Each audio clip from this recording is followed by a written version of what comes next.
Entrevista Venevisión. Líder en opinión. Por tu canal independiente, Venevisión. ¿Qué tal, amigos? Muy buenas tardes. Tal cual como lo anunciamos, ya está aquí en el estudio con nosotros Luis Emilio Rondón. Él es diputado ante la Asamblea Nacional en representación de la Unidad y presidente del Grupo Venezolano del Parla Sur. Gracias por acompañarnos. Muchas gracias por la invitación. Para mí es un placer siempre estar con ustedes en Venevisión. Para nosotros también. Deberíamos comenzar por un tema que a nivel comunicacional ha tenido un impacto no solamente en nuestro país, sino a nivel mundial. Lo que sucedió en la cárcel de San Antonio. Este evento que sin duda alguna son unas imágenes dantescas que han recorrido el mundo y que lleva a varias reflexiones. Muchos venezolanos se preguntan si estas cárceles tienen estos armamentos, qué es lo que está pasando afuera, por dónde comenzar desde el punto de vista legal en la Asamblea Nacional a tratar de revisar estas situaciones, sobre todo en su condición de diputado en representación de esta entidad. Sí, es lamentable lo que ocurrió en Margarita en ocasión de la muerte de este capo de la droga y de la delincuencia. Lo primero que resalta es el fracaso absoluto de la política penitenciaria de este gobierno. No es creando un ministerio, no es no atendiendo las causas que originan estas circunstancias. Cuando demolieron la planta aquí en Caracas, anunciaron el traslado de todos estos reclusos a otros centros y advertimos que el hacinamiento es uno de los problemas más severos, pero en la cárcel conviven todo tipo de cosas. Hay circunstancias insólitas, hay discotecas, hay piscinas, hay armas y hay drogas. Y todo eso manejado con un ámbito de corrupción muy amplia. Y es por eso que nosotros le reclamamos al gobierno que tiene que atender lo que vivió la comunidad de Porlamar ante ese hecho grotesco que nos ha puesto en el mundo nuevamente como un país forajido, donde no hay control del AMPA, donde la circunstancia nos está arropando. La gente no podía ir al aeropuerto, la autopista central la cerraron y fue una plomamentazón que duró horas, con armas de todo tipo de calibre, con absoluto desparpajo, que lo grabaron y lo pasaron por todos los medios de comunicación, la gente que se atrevió a acercarse para tomar esos videos. Eso nos indica el grado de descomposición de nuestro gobierno, un gobierno que no controla el AMPA, un gobierno que está absolutamente desbordado, no solo desde el punto de vista económico, sino también desde el punto de vista social. Ojalá que esto sirva para que el gobierno rectifique, para que destituya a la ministra encargada del ramo y nombre una comisión de técnicos, de verdaderos expertos en criminología que puedan atender con satisfacción a esa población de reclusos, a esa población penal que en función de no tener control alguno, pues se convierte en otros antros y sitios de altísima peligrosidad como son todos las cárceles en Venezuela. Desde el punto de vista parlamentario, ¿qué soluciones se pudieran dar o qué respuestas con este espíritu de hacer una humanización del sistema carcelario venezolano? Bueno, pero fíjese que hay un problema muy serio, que nosotros, de acuerdo al propio informe de la Fiscalía General de la República, estamos rondando en una impunidad que está por encima del 95%. Es decir, que de cada 100 delitos que se cometen en Venezuela, solo 5 son castigados y enjuiciados. Es decir, que tenemos 95% de las personas que delinquen en la calle. Y esa situación es lo que nos ha llevado a unas estadísticas horribles, que el año pasado, en el 2015, más de 27.000 venezolanos perdieron la vida en manos del AMPA. Si usted divide eso, 27.000, entre 12 meses, pues estamos en una situación de confrontación, de guerra, ya no de baja intensidad, como decían los técnicos en la materia a principios del 2000, sino de altísima intensidad porque se están produciendo más decesos por causa de la violencia en Venezuela que en situaciones donde hay conflicto, en Irán o en Irak o en sitios que están bajo una circunstancia de confrontación bélica.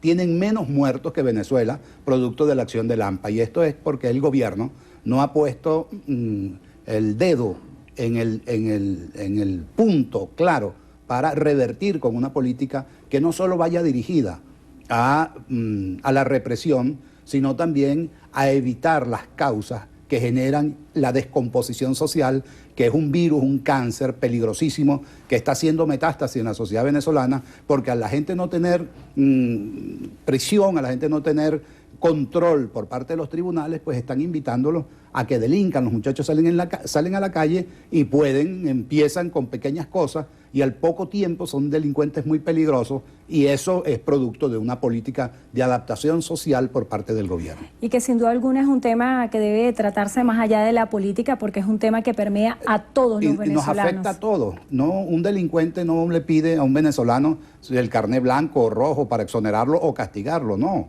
Es una situación prácticamente del azar. Los venezolanos salen a la calle y se persinan, porque no saben si regresarán vivos a sus casas después de una incursión para ir a su trabajo, para ir al mercado o para hacer cualquier actividad. Y eso, el hecho de que tengamos un toque de queda. Hay que ver las ciudades en la noche. A las 8:30 de la noche se ha recogido todo el mundo, porque sabe que el que está en la calle está con una rifa, con un ticket que puede ser el próximo atacado, maltratado o muerto en una acción amponil.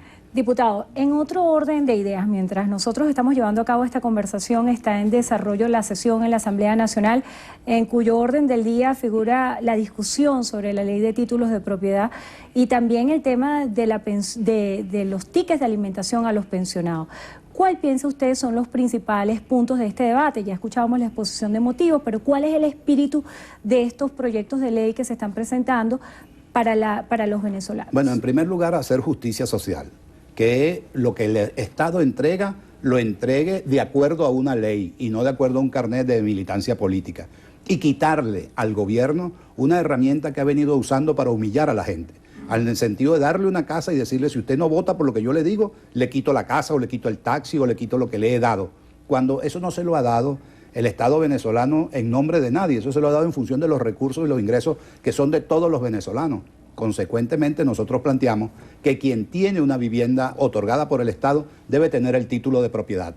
Ahí se puede regular el modo de la administración de eso, pero que sea patrimonio propio de esa familia, que la puedan heredar sus hijos, que pueda acudir a una institución para obtener un préstamo y mejorarla. En definitiva, que sea de su propiedad de verdad. Eso es un elemento de justicia, lo ofrecimos en la campaña electoral y lo vamos a cumplir. El gobierno se queja, dice que estamos haciendo un proselitismo. No, quienes hicieron proselitismo fueron ellos. Nosotros lo que estamos es haciendo un acto de justicia.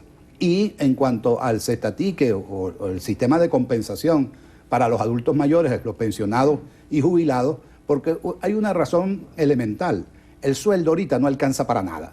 Tú ganas el sueldo mínimo, que son 9.000 bolívares, y la canasta básica está en 95.000, es decir, 10 veces un salario mínimo. Hay que otorgarle a la gente la posibilidad de fortalecerle el ingreso. Y en épocas de crisis mucho más. Esta crisis no ha tocado fondo. Nosotros vamos a ver situaciones mucho más graves en el decurso de este año, porque no se tomaron las previsiones, porque el gobierno con su corrupción desapareció 1.000 millones de dólares. Lo reconoció el propio presidente Maduro en la presentación de su informe ante la Asamblea Nacional. Y nosotros tenemos que hacer justicia con los que menos tienen, con aquellos que solo tienen esa compensación producto de su trabajo, de su jubilación o de su pensión, pero que no les alcanza para nada.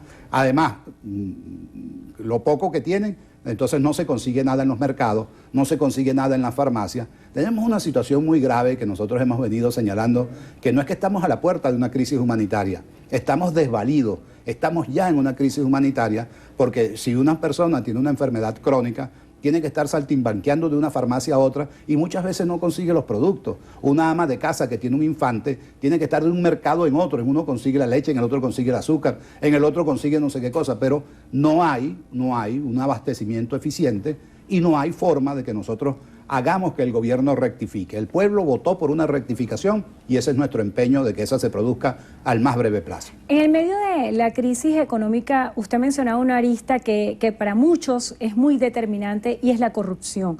Un trabajo especial de Transparencia Internacional hace que Venezuela encabece la lista, según este ranking, de los países más corruptos del mundo. ¿Cómo se va a ejercer ese rol de Contraloría en la Asamblea Nacional, mirando lo que ha ocurrido en el pasado y también viendo lo que puede ocurrir más adelante? Bueno, lo que pasó, Andrea, es muy sencillo. En 17 años no tuvimos control de la administración pública sobre esa gran cantidad de recursos de los cuales dispuso el gobierno. Se negaron a hacer todas las investigaciones sobre casos muy protuberantes y es por ello que ahora encabezamos varios rankings. el ranking de la corrupción, número 1. El ranking de las ciudades más peligrosas, tenemos 2 o 3 en las primeras 15 ciudades en el mundo. Ahora no tenemos dinero y todo eso producto de un modelo político equivocado que apunta hacia el fortalecimiento de esos vicios de la sociedad que son los que nosotros queremos erradicar y es nuestro compromiso con el pueblo venezolano, que la Asamblea Nacional esté a su mano para que podamos resolver los graves problemas que tiene el país. Diputado, quisiera conocer brevemente en su condición del presidente del Grupo Venezolano del Parlasur, de lo que han sido las propuestas, las iniciativas planteadas por el presidente Nicolás Maduro en la CELAC. Él propuso un plan de estímulo comercial de la región en virtud de la crisis que se vive en Latinoamérica y el Caribe. Bueno, pero debería darle vergüenza a Maduro, porque todos esos países que están allá tienen prosperidad, tienen una inflación de un dígito muy controlada, la gente tiene empleo, las sociedades son productivas, van superando sus problemas de pobreza y nosotros estamos comiéndonos la flecha de la historia, acrecentando todos nuestros problemas. Nosotros lo que debemos es reconocer la dimensión de la crisis y convocar a todos los venezolanos. Es insólito que el presidente no haya en todas estas alocuciones invitado a que todos nos sentemos a trabajar por el futuro de los venezolanos, de esos muchachos que no tienen la culpa y que les vamos a dejar un país eso hecho guiñapos. Nosotros tenemos que evitar que eso se consolide, que este proyecto político entienda que tiene que ser modificado y que juntos empujemos hacia el futuro porque es nuestra responsabilidad. Darle a la juventud, a los que vienen atrás, un país digno, un país en el cual se enorgullezcan, que no tengamos nosotros que estar viendo ese triste espectáculo que vemos en los aeropuertos de la partida masiva de jóvenes de toda Venezuela que quieren irse a cualquier parte a hacer cualquier cosa porque no ven futuro en su país. Eso hay que revertirlo. Cuando yo era joven, estudiante de la universidad, lo que quería era trabajar por mi país y ocuparme de mi país y estar pendiente de todas las cosas. Hoy veo con tristeza cómo sobrinos, familiares, amigos, están viendo a dónde van y cómo buscan un mejor destino para ellos. Nosotros tenemos que regresarle la esperanza a los venezolanos y eso es uno de los compromisos que hicimos en la campaña electoral y que creemos que es importante, tener fe en el futuro y reclamarle con energía a este gobierno todos los hierros, todas las equivocaciones que ha cometido, pero darle siempre una salida constitucional, pacífica, democrática y electoral para que podamos nosotros ir resolviendo el nudo de crisis tan serio y tan grave que vive la Venezuela del siglo XXI.